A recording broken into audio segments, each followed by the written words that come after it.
Bom, vamos lá começar então. Essa palestra é Decifrando Juntos e Nós com Python e Machado de Assis. Isso é um projeto que eu fiz há um tempão atrás já.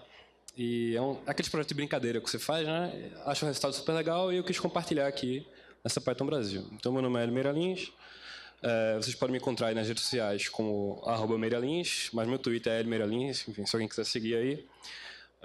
Os slides estão aí nesse site, se vocês quiserem pegar aí o link, e o código desse projeto está no GitLab aí, se vocês quiserem pegar, beleza?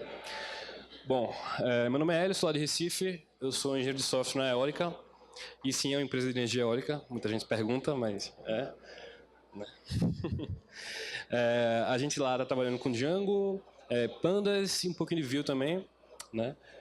Super legal, que se alguém gosta de dados, é uma área super legal para você ir, porque cada turbina eólica tem uns 200, 300 sensores, então é muito maneiro. Se quiser conversar comigo sobre isso depois, chama por aí.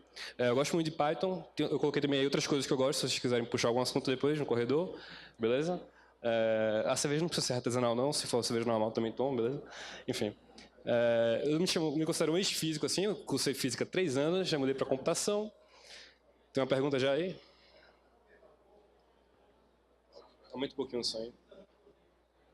Melhorou agora? Opa, beleza. Eu saí de física porque eu não queria seguir carreira acadêmica, achei um saco assim, e aí eu fui para computação, que é uma área muito ligada com o mercado, uma coisa que eu sempre gostei de programar, então foi uma mudança natural, assim, né? E aí tem outros contatos aí que vocês quiserem pegar.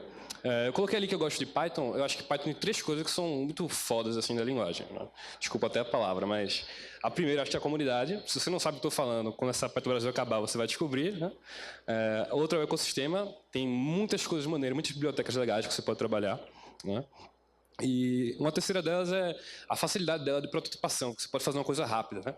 E se você for tirar alguma coisa dessa palestra, é exatamente dessa terceira aí, que é um projeto de brincadeira. Então, faça um projeto de brincadeira, se divirta, né? Não programe só por trabalhar, né? Programe por diversão também. Beleza? Então é isso aí. Essa palestra é inspirada na palestra desse cara aí. Não sei se alguém aqui é do Rio, estuda na PUC, sabe quem é esse cara aí? Carlos Tomei. Ninguém conhece? Eu achei que alguém ia conhecer. Enfim. Ele deu uma palestra lá no colóquio de matemática, né? Lá no IMPA. E eu não estava presencial, assisti na internet, né? Um hobby meu assistir vídeo de matemática. Enfim, faz muito sucesso com as meninas, inclusive. E eu coloquei o link da palestra aí, se você quiser pegar, certo? É uma palestra bem legal. Ele fala muito mais coisas de matemática, então, assim, se você gosta mais de computação, não recomendo muito. Mas é um programa legal que ele resolve. O problema que ele resolve falando aí da Joana César, ela é uma artista lá do Rio de Janeiro, que ela faz isso aqui, ela picha aí as ruas com um bocado de runa aí, uma linguagem que ela inventou quando tinha 12 anos, e o cara decidiu traduzir, né? O método dele foi foda, que ele tirou um bocado de foto, pegou 1.800 caracteres ou 1.500, não lembro direito, aí foi tudo manualmente e depois rodou o código aí para traduzir, enfim. Aí eu, claro que vou plagiar uma ideia boa, né? Pensei, por que não traduzir o mapa de Troll, né? Que vocês gostam de Tolkien aí, não? Massa. Vocês gostaram do filme? Senhor dos Anéis não, o Hobbit. Mas Senhor dos Anéis é legal o filme, né? Beleza. Enfim, aí esse mapa aí tá no começo do livro, né? E essa versão aí do mapa, vocês estão vendo as runas aqui no meio, essas runas elas estão em inglês, né? Em português, se você pegar o livro aí, estou até com o livro aqui, tem uma versão traduzida das runas, mas não no mapa, tá numa nota antes do começo do livro, que é basicamente isso aqui, né? Desculpa aí pela foto, eu esqueci de escanear, então, enfim. Mas dá para ver que são as runas aí. E a tradução é essa aí, eu não vou ler aqui, mas enfim, espero que vocês lembrem aí. Né? Bom, aí vamos lá para as hipóteses. Né? Enfim, só para deixar claro, o problema é o quê? Eu vou pegar essas runas aí e quero entender esse texto. Né? Então, essa é a ideia da palestra, foi a ideia que eu tive depois de assistir essa palestra e muito legal, funcionou. Dá uma sensação gostosa assim quando o negócio dá certo, é muito maneiro. Bom, vamos falar assim das hipóteses que a gente teve para poder modelar o problema da maneira que foi modelado. Né? Basicamente, cada runa lá desse texto aí, ela corresponde a uma letra do alfabeto, né? Na verdade, essa hipótese ela não é verdade, certo? Mas foi a hipótese que a gente fez para fazer nosso modelo e acaba que funciona, certo? Enfim, a gente assume também que a escrita é da esquerda para a direita, que essas runas vão dar em português, não vão dar em inglês. Né? A gente assume também que o ponto, não sei se dá para ver aí que tem uns pontinhos, que esses pontos são os espaços. Né? Enfim, se você olhar assim e tiver que chutar um caractere para seu espaço, você chutaria esse, com certeza. Né? Porque, enfim, é só você ver o padrão, né? Enfim. E aí a gente também assume que não tem acentuação, não tem letra maiúscula e minúscula. Então, a maiúscula e a minúscula não existe, é a mesma runa que vai representar isso, certo? Bom, vamos falar agora assim da metodologia, né? Qual foram os passos assim para você poder resolver esse problema, né? Primeira coisa é definir o input, né? Eu tenho aí essa imagem, eu tenho que de alguma maneira transformar isso no meu computador, né? Fica até aí um side project para alguém, se alguém quiser brincar, tentar fazer um reconhecimento dessas runas aí, né, no computador. Acho que seria um negócio bem legal, enfim. Mas aí, o que é que você faz? Eu peguei lá a primeira runa, chamei ela de A. A segunda eu chamo de B, a terceira de C e assim por diante. Até que tem alguma runa repetida e eu repito essa runa, né? Então, acho que ficou assim bem claro a ideia, né? Eu comecei a fazer isso, fiquei uma meia hora lá, errei umas coisas, errei outras. Aí eu desisti e acabei roubando um pouquinho. Eu meio que traduzi ela já para a melhor tradução possível, né? Aí, antes que você achar que eu estou roubando, no algoritmo eu dou uma misturada nisso aí, dou uma embaralhada. Então, pode confiar que não tem roubo aqui não, certo? Foi só para facilitar, assim. Então, se você ver aqui, já tem algumas dicas aí que as coisas são meio falhas, né? Por exemplo, essa primeira palavra aí, 5, a primeira letra, em vez de ser um C, é um S. Então, dá uma ideia de que a língua aí é uma coisa fonética, né? Se você olhar aí, passar, só tem um S no meio, né? Enfim, é uma parada mais fonética, mas acabou que vai funcionar, né? Vamos ver. E aí, basicamente, o que acontece é que, vamos supor agora que eu estava com aquele ABC, certo? A, B, C, D, enfim. Se você começar com A, B, C, D, E, eu tenho 26 fatorial possibilidades, né, de combinações de que cifras esse texto pode dar, né? São 26 fatorial possibilidades de texto, né? Então é um número assim relativamente grande. Isso aí dá 4 vezes 10 a 26. Isso aí está 3 ordens de grandeza acima do número de mol, né? Que é aquele maior número que você estuda assim no ensino médio. Enfim. E aí é uma penca de possibilidades, né? E aí a gente tem que descobrir como é que a gente vai descobrir a melhor tradução, né? Como é que a gente vai medir uma tradução? Qual tradução é mais plausível do que outra, né? Enfim, aí vamos falar um pouquinho desse jogo aqui que todo mundo conhece, né? Que é forca, né? Se você for jogar esse jogo, qual é a primeira letra que você chuta? A. Se a palavra for em inglês, qual é a primeira letra que você chuta? Qual? Exatamente, o E. Ou E. Isso aí é meio que um algoritmo guloso, assim. Você vai chutar pelo cara que tem a maior possibilidade, né? Infelizmente, isso aí não funciona para esse problema, certo? É um ponto de partida legal, é uma ideia boa e a gente melhora essa ideia, né? Se a gente pegar os pares de letras, aí o problema fica basicamente resolvido, certo? Então, por exemplo, a palavra banana.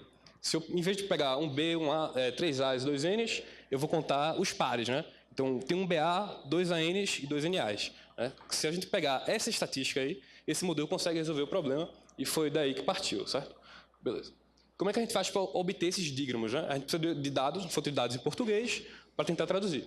E aí eu peguei no Casmurro, por incrível que pareça, é o mesmo livro também da palestra lá do cara da matemática. Eu queria usar Brás Cubas, porque eu prefiro Brás Cubas, mas Brás Cubas deu resultados piores. Então, voltei para o Casmurro, certo?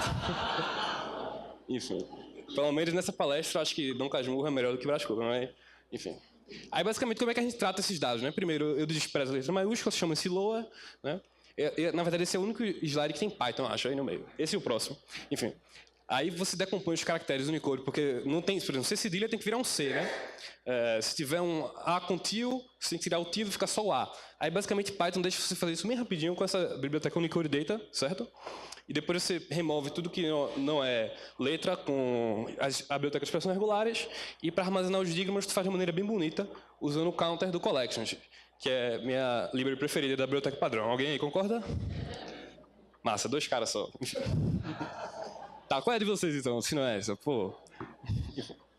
Beleza. Aí, basicamente, eu deixei só um códigozinho de brincadeira aí, para você ver mais ou menos como é que funciona essa obtenção, né? Se algum bruxo aí conseguir fazer de maneira melhor, por favor, me diga depois que... Mas eu acho bem bonito assim, muito expressivo, né? Enfim, não vou explicar o código. Mas beleza, epa, não queria passar nessa hora. Qual vocês acham que é o par de letra mais comum em Dom Casmurro? Eu achei que ia ser difícil de alguém acertar, né? Mas tá aí. Eu coloquei aí só de brincadeira, né? Então, é o DE, e aí eu coloquei os 10 mais comuns, certo? Enfim.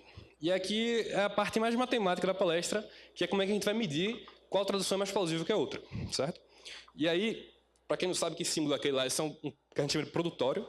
Então, basicamente, o cara que está à direita desse símbolo estranho aí são fatores que a gente vai multiplicar ele para cada par, certo?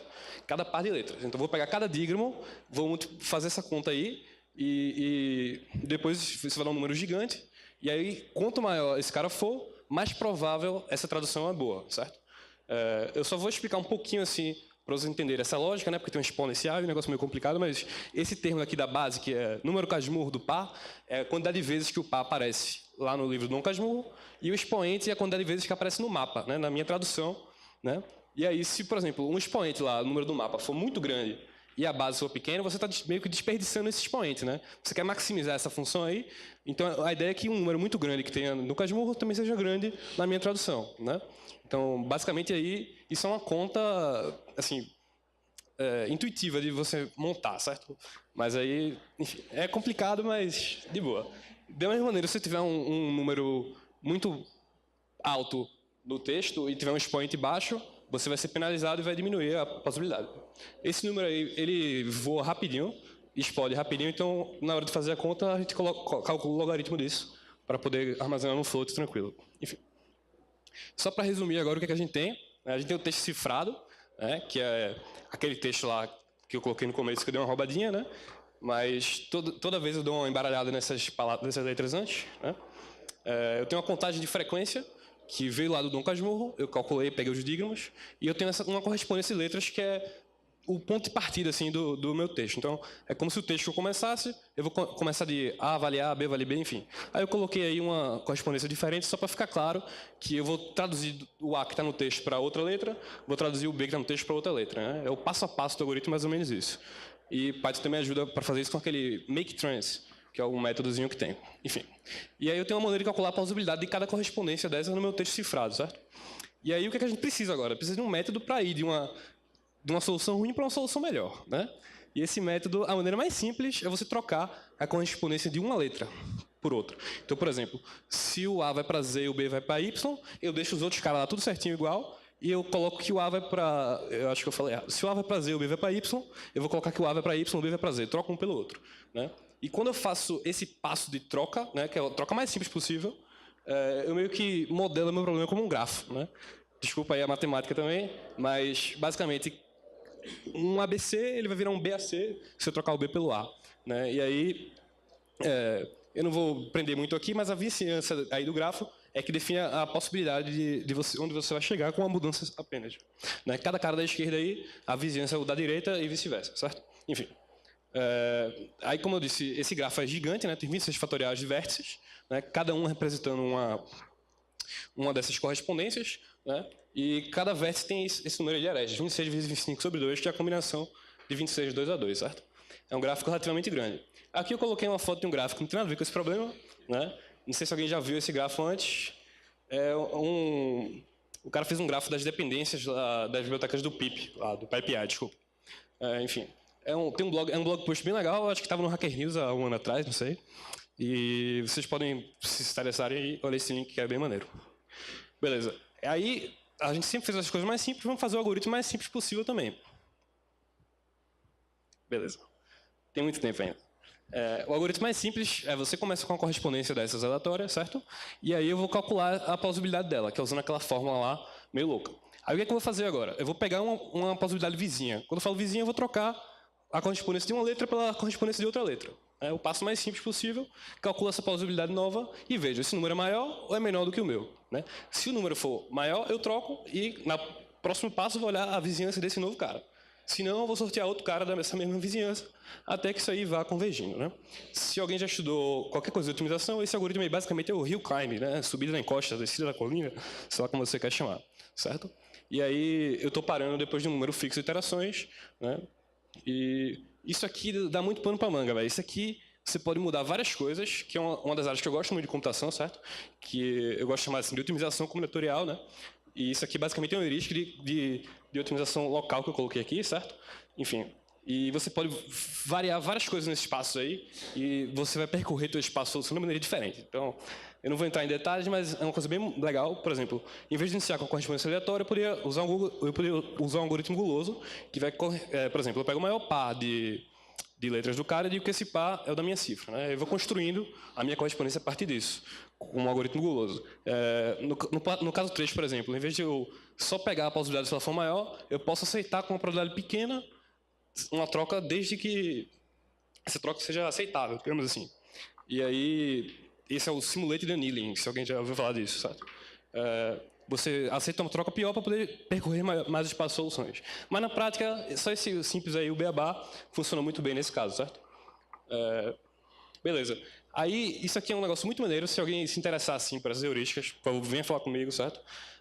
Gosto muito de estudar isso, fiz meu TG em cima disso. É uma coisa bem legal. Inclusive, que tem muita inspiração, tanto de biologia quanto de física, para você montar essas heurísticas, né? Então, tem algoritmos cinéticos. É muito fácil de você olhar para um sistema termodinâmico e fazer uma analogia, enfim. Tem várias possibilidades legais. Venha falar comigo se você quiser saber. Bom, vamos ver agora os resultados, certo? Eu coloquei aí a primeira iteração, que seria o texto todo embaralhado, não faz sentido nenhum. Né? Com 500 iterações já parece alguma coisa mais português. Né? A gente já viu ali uma palavra, por exemplo, guedra, quase pedra, né? Já está funcionando assim mais ou menos. Depois de 5.000, já está aí, parece português mesmo, só falta alguma besteirinha. Né? Com 10.000 já está aí, eu vou dizer perfeito, certo? Se você ler um pouquinho e trocar o M pelo S, vai cair de luva aí. Você consegue ler esse texto perfeitamente, certo? Então, basicamente, o objetivo todo da palestra era chegar nisso aí e conseguir entender o texto, né? E aí, basicamente, é isso.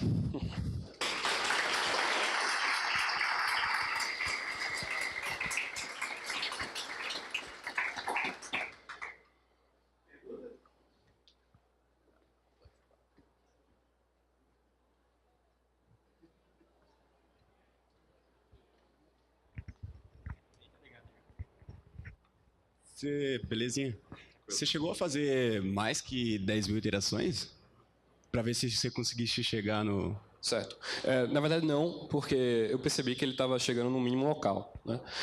Tudo isso aqui que eu mostrei, essas heurísticas, elas, em geral, por exemplo, essas de otimização local, que é a que a gente usou aqui, que você basicamente vai indo de uma até chegar no melhor. Né? Aí essa convergência normalmente é muito rápida, certo? E aí não adianta eu rodar mais iterações, porque ele chega num lugar que a possibilidade já é máxima, não tem como mudar mais, entendeu? Aí por isso que não. Agora, se você fizer algumas variações no algoritmo, né, por exemplo, aceitar uma possibilidade pior, aí o algoritmo vai rodar infinitamente, assim, não converge, entendeu? Aí você percorre todo o espaço de soluções, basicamente, e consegue, fica lá aguardando o máximo de possibilidade que você chegou, e aí você chega num resultado legal. E assim, o muito maneiro disso é que tem várias maneiras de você explorar mais o espaço de soluções. O que eu fiz foi rodar o algoritmo várias vezes, né? Eu rodei o algoritmo 100 vezes com 10.000 iterações e vi o resultado, entendeu? Aí é mais ou menos essa ideia. Mais alguma? Você falou que tinha mais de 26 símbolos no início e deu certo. Só explique melhor. Tinha mais letras, tinha mais símbolos. Você no início falou assim, eu fiz 26, mas você falou não eram 26 e deu certo. O que foi que mudou? Eram menos de 26? Não tô sacando direito o que eu falei, mas... Oi? A sua hipótese era, são 26 símbolos. E você falou, sim. não são 26, é mais, é menos. Ok, o número de símbolos que tem lá é menor, então essa estimativa que eu dei, 26 fatorial, ela é um pouco acima, tem alguns símbolos que não estão lá. Eu não sei dizer se tem mais de 26 símbolos nesse alfabeto que Tolkien fez, certo? Mas, por problema em questão, tinha menos de 26, aí foi fácil de modelar de A até Z, né? Se tivesse mais, eu teria que usar outros caracteres e não sei se serviria com essas hipóteses, né? Mas quando você foi contando manualmente, você não já sabia a quantidade inicial? Você foi vendo assim, o símbolo que se repete até o final só deram 23. Eu não cheguei a contar assim e ver quantas são, mas são esses aí, né? Se você contar esse número de letras que tem aí diferente, você chega, mas são menos de 26. Desculpa aí se não ficou claro. Tem uma lá. Mais alguma pergunta? Tem uma ali, ó.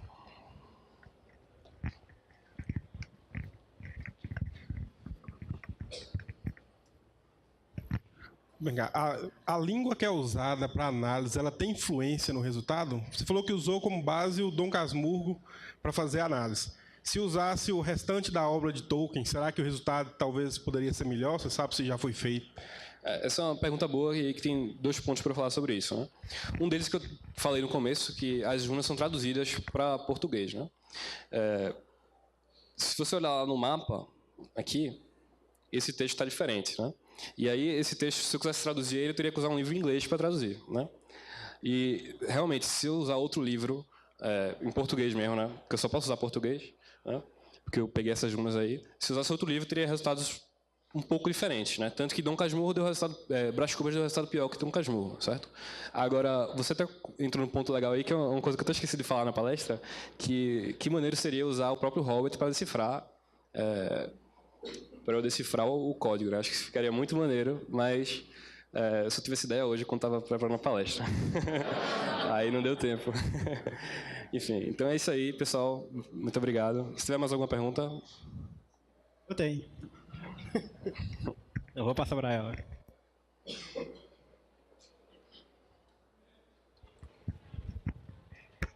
Você já experimentou fazer isso para algum tipo de simbologia que você não tem a tradução imediata para todos os símbolos, para ver se você consegue chegar em algum lugar? Eu não tentei, mas eu tive uma vontade muito grande de tentar com um caso que eu também esqueci de falar na palestra, que é o caso do menino do Acre. Não sei se vocês lembram. Não sei se alguém pensou nisso na hora da palestra. Eu pensei muito na hora, mas eu estava muito ocupado, não fiz. Saiu uma foto assim com a primeira página do livro dele, eu acho. Fiquei com muita vontade de... Mas acabei não fazendo. Acho boa pergunta. Última pergunta, então. Quanto tempo demora e que quantidade de recursos é necessário para fazer todo esse processamento? Tá.